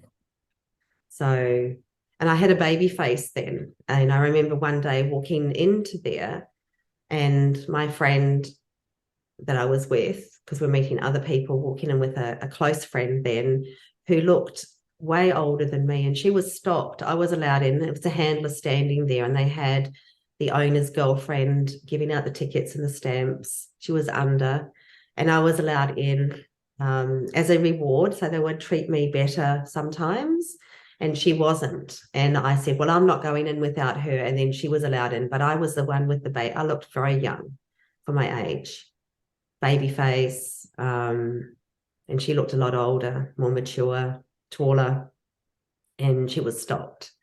So things like that would happen. Then I was taken to that a little bit later, that I'll get to Blade Runner, before I was taken to something else horrific and another, yeah. I can remember enrolling in university, and I had no idea what I was going to be doing. So as usual, I was programmed to copy someone. So I copied my friend. She was studying psychology. So I would be doing an arts degree, majoring in psychology as well. Greek history was one that I was programmed to take as well, and writing as well, which was important. So I was enrolling in university.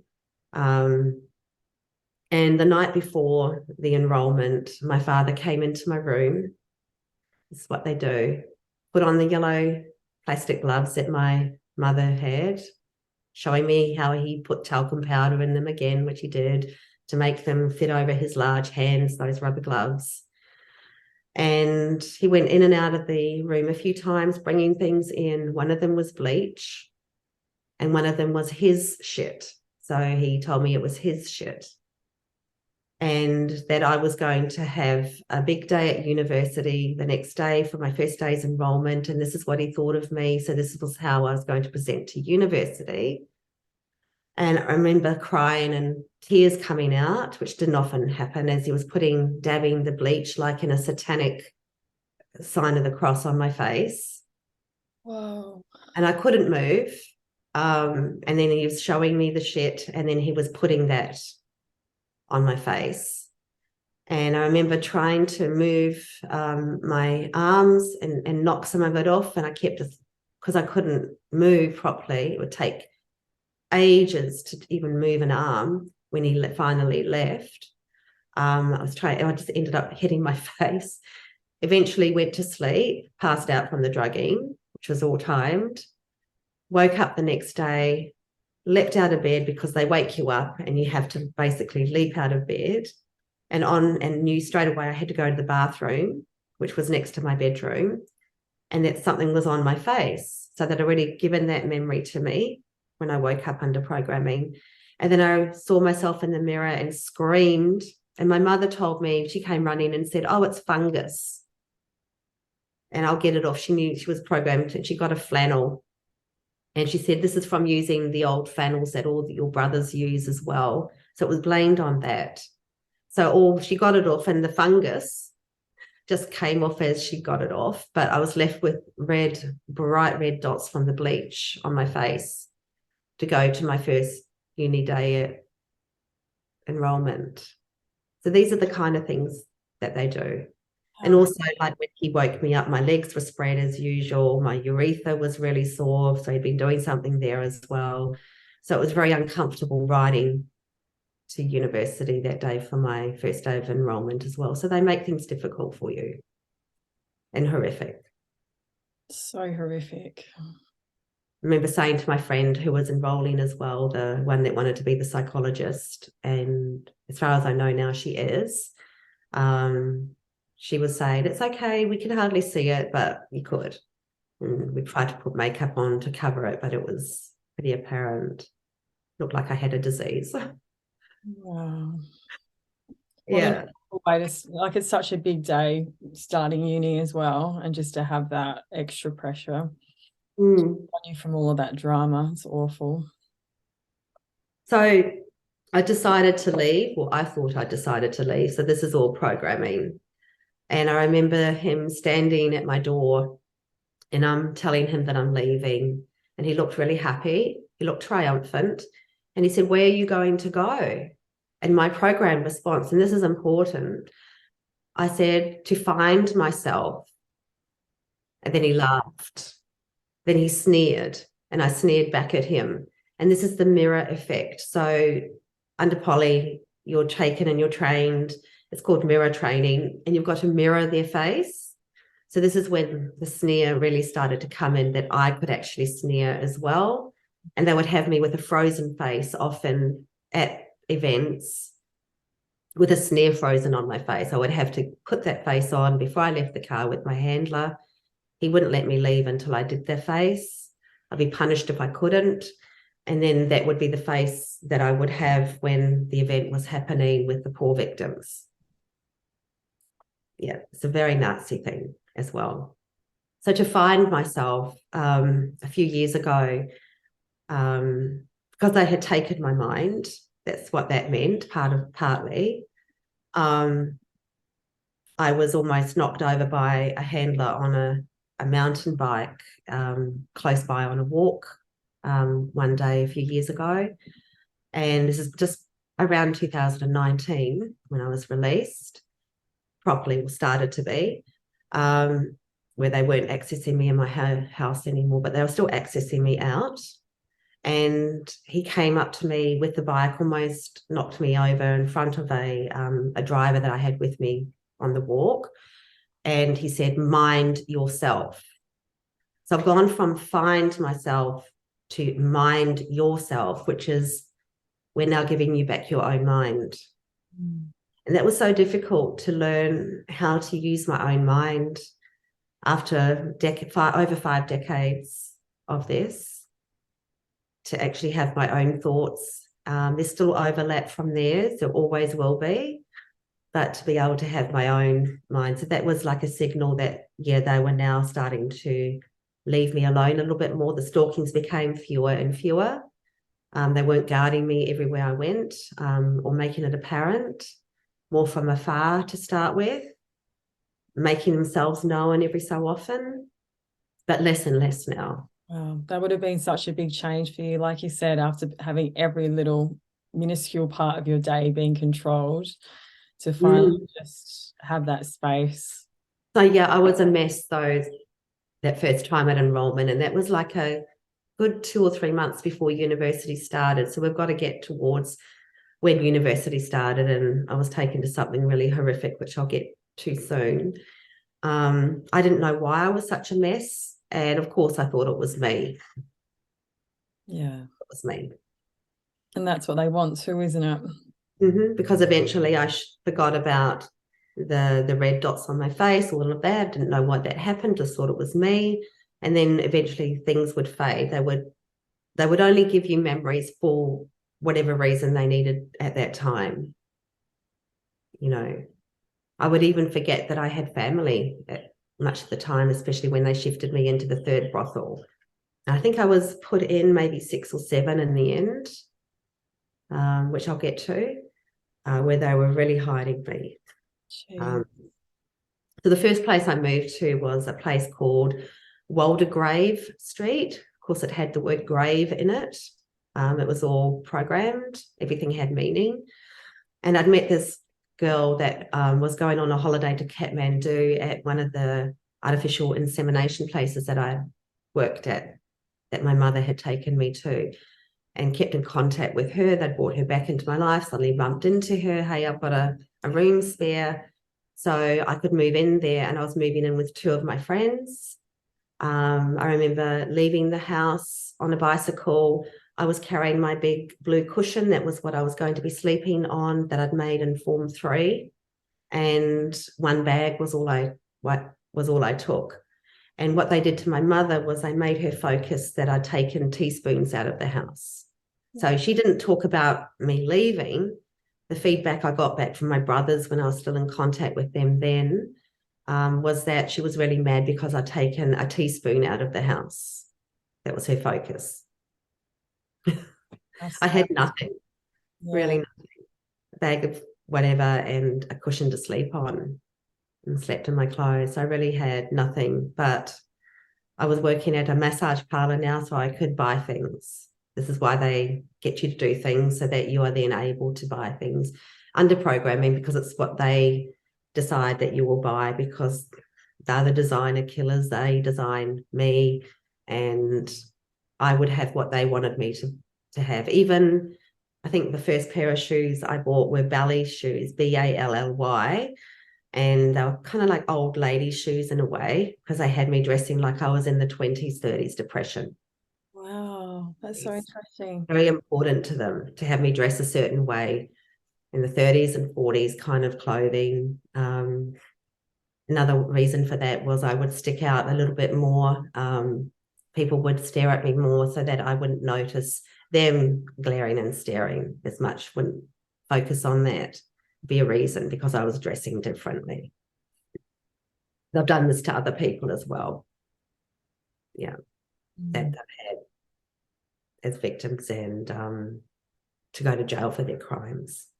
So I was getting a $75 bursary at the time, because I had got really good marks at school under programming. I remember I took my father's cardigan, which was a black cardigan, for something warm to wear. And I remember thinking when I first moved out, I'm safe. I'm now safe. I can relax. For the first time in my life, I'm out of that prison. They were the thoughts that programmed me to think that I was actually safe. And the realization was overwhelming. It was an overwhelming realization.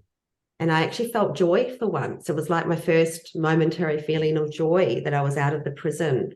And then I'd have doubt, like, was I really? Just like when I was 5, before I was 5, being moved from Fielding to Martin, and thinking, oh no, it's not going to get better. I think I spoke about that many sessions ago. And I remember one of the only times I went back to the house to get some more things was I saw my mother in her orange car that she was finally allowed to use and drive after many, many years of not being allowed to drive. They'd programmed her to be able to drive. And she was giving my twin brother driving lessons, and she yelled out when I asked if I could have driving lessons, maybe next week, no, maybe in a couple of weeks, maybe never. Wow. And that was the last conversation I had with her. Jeez. Mm-hmm. It's just striking how differently children are programmed within the same family, isn't it? Yeah. So now it's about a month till uni began. And I remember I had a boyfriend at that stage who knew some other people at the university. So he would get drugs for people. So he was getting marijuana, just marijuana. And my mother found out, and she chased him and yelled at him or something in the street and embarrassed him. And so we split up, of course. So things like that were still happening. And then university was getting close to starting, and I was put under because I lost weeks then. I have no memory. I was in the new place that I was sharing with 3 people to start, 2 other people to start with, and then 1 moved out. And then the other lady, the other person, friend, moved out as well. And I was taken to Australia to something horrific. And I think I spoke about this last session about the ears of corn. And they give a lot of misinformation. So many years later, my father said that Selwyn Leeks, it was being blamed on then, before it was Sel's imposter, saw her in a newspaper and knew that she was the one, that it was a beauty pageant that she was in. She had eyes like a deer caught in the headlights, which is the look that they liked for their victims, some of them. Whereas my father had talked about cutting the ear of corn when I was 5, when he first moved in. That had been planned a long time, that he wanted Jean Shrimpton, but couldn't get close to her. But this lady had the same look. Wow. So I remember being woken up and told that I'm in Australia by one of the snaring handlers, and I'm trying to get where I am. And I'm looking down at my feet, and I'm in bare feet, and I'm on uneven ground, and it's in a paddock, and it's different from New Zealand paddocks. In Australia, I've been told. And then as I'm noticing more, I see many, many men in the paddock. But my focus is the one in the yellow suit. And it's going from who I thought was Selwyn Leeks. I was always taught that was Selwyn Leeks. Selwyn Leeks is imposter, and then I'm going under, I'm being woken up, and it's Doc, and then it's Selwyn Leeks imposter. So they're doing the interchange, and there's many men, and they're in control. I'm standing at the furthest back, and there's barbed wire. And so he's not wanting to get his shirt, his sleeve messy. So he's instructing Sel's nephew, imposter, who I knew, and he has a very, very heavy pockmarked face. And I'll get to more about his pockmarked face in future sessions. He's got black hair. He's the one that he's done lots of torture to me. He's really nasty. And it's all, they're starting to talk about Van Gogh and how Van Gogh cut his ear off. And all of a sudden a girl has appeared, a young lady, and she's naked. And I don't want to look, because I don't want to look at a girl's naked body under those circumstances. And she's got dark hair, and they're doing the act. He's instructing John, who sells, he had another name, John, whether it is his name or not, to cut off her ear. And that's been done. They're telling me, he keeps looking, so he's focusing on me, the man in the yellow suit, who's going from Doc to Sel's imposter, keeping a focus on me. So I know that I'm being focused on through this. So this is for my benefit. Jeez. And then they're going to take her away. She'll be finished off later and then brought back. So that was said. Many men are interacting as well. I know my head was crashing and screaming. I'm trying to stay upright on the grass and rocky, rough, it's a paddock, different from New Zealand. My first time on grass in Australia that I know of at that age. That she'd been brought from somewhere else as well. And then I'm taken to a house, and they have woken up a teenager who looks maybe my age. I couldn't tell if he was younger or older than me.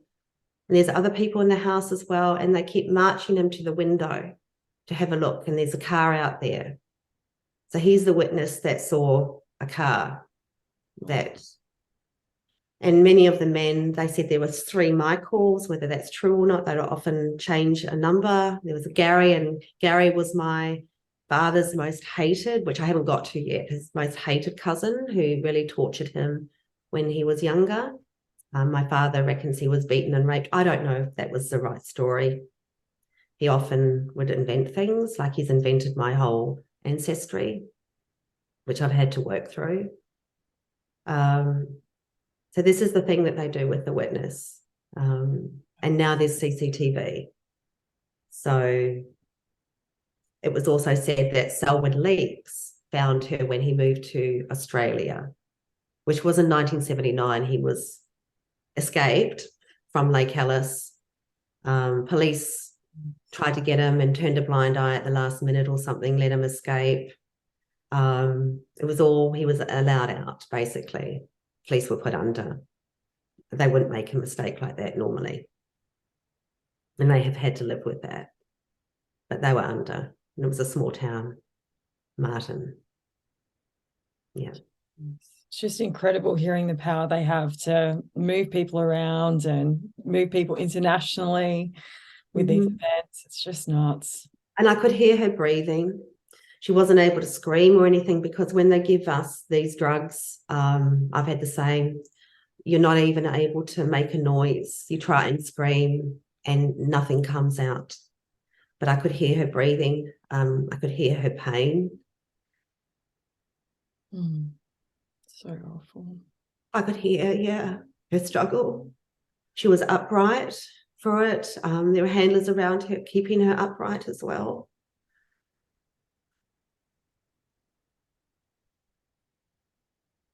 And then I had to start uni a couple of days later. And I remember being there and feeling just like I couldn't look at anybody. I didn't know what was wrong. And I know that my friend, she was so confident looking, and there were handlers all around, and she was talking and everyone was surrounding her, and I was just standing there wanting to hide. My first time at uni, when everything's meant to be good, you're meant to make your social circle, you're meant to go to your lectures. And this is another reason why they were putting me out of that, to make me not want to be at uni, to get me into another brothel, to get me away from all of that, making me feel like it was something to do with me and it was my mind that was doing that. And this is my father's way of getting revenge on other family members as well, with the names I just said. His most hated cousin, who he said tortured him with a whole lot of other men and adults. And there's a story there too that he said to me, whether it's true or not, I don't know what to believe with that man. Not a man. So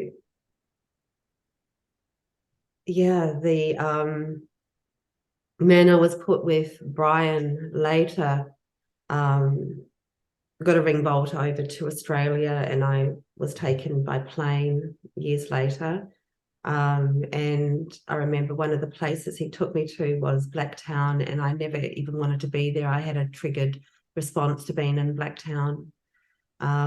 So they would do things like that. They would take me to places and revisit things before I even got my memories of everything. So everything was there, but you can't quite reach it, but you know something is there. And he would also say things like, he was a lot into what's called Cockney language. He'd spent a lot of time in jail, Brian. That put me with the crim from 16, 17. And he'd say things like, my name's Goff and I'm off, which was like Van Gogh, spelling of Van Gogh, pronunciation, Goff, but I'm off, like the ears off and things like that, which would trigger me as well. So that was always being programmed in people that were programmed around me to say things Just like that. Constant reminders, right? But I just wanted to say, like, no matter what they do to us, and force us as witness what they, as a witness to what they do to others, we still have our core seed of strength, and that's what gets us through. That's the only thing to start with, and then we can rebuild or build a life. Not rebuild because we didn't have one, but try and get through the guilt and everything of being the ones that are alive for however long that they let us live, and try and get on with living as good a life and authentic as possible, and caring about others, and that, yeah, it can be done. It sure can. And, you know, by keeping our humanity like that, I mean, that's the hardest thing, I think, too, is working through the shame and the guilt and what we've seen. But to actually keep our humanity is what they've lost. So we win in that sense, because, you know, we're keeping what's good within the human being, which is completely what they've given up to have the power and control that they've sought out. They did. They gave all that up. Yeah. Yeah. And thought that they don't need it and don't want it, and so they've missed out on all of that. Yeah. But they say they don't care. And another thing with the devil mask, before I left the family home, when I was paralyzed on the bed that was moved into the middle of the room with my father on me, I thought it was the devil at the time, morphing into that with the red eyes, saying, I've got you now, I'm taking your soul, you belong to us, all those things. I meant to say that the whole room was filled with this pulsing, I can hardly explain it. It was like a strobing, pulsing, electromagnetic kind of sound, energy that surrounded the whole, it was engulfing the entire room. It was extremely terrifying, that was, and it went on for a long time. And then it was replaced with the screaming in my head. So they were doing something to my head there with whatever it was they were using. Maybe my father was drawing power from something. I know you've mentioned the Nephilim. And he did say that to me once in 2011, that they were the Nephilim. He was drawing that kind of power, and this whole thing about Hitler and everything. But I'll get to that later. It makes sense, doesn't it? It's like they're just trying to channel these dark energies, which they think they're in control of, but look at what they're making them do as well. It's just horrific. It scares me that I could have a whole lot more inside me that I know that hasn't come out yet. That really scares me. And they did say to me, we're going to drive you crazy. So that was said to me in 2011 as well. And at this time, and when I was still 16, 17, I don't remember a birthday. They were hardly ever celebrated, because that would be a marker of time as well. It was blamed on glandular fever or my lethargy that I felt from the constant, they were stepping up the torture. They were doing a lot of choking, battering of my body. My face was very swollen and puffy. I was in extreme pain, especially after being brought back from Australia, starting at uni. And it was said I had glandular fever. So that was the cover story. So there was glandular fever going around. It's a uni disease. A lot of kids at uni get glandular fever. So that's what you've got. And that would explain the reasons why I was lying in bed a lot.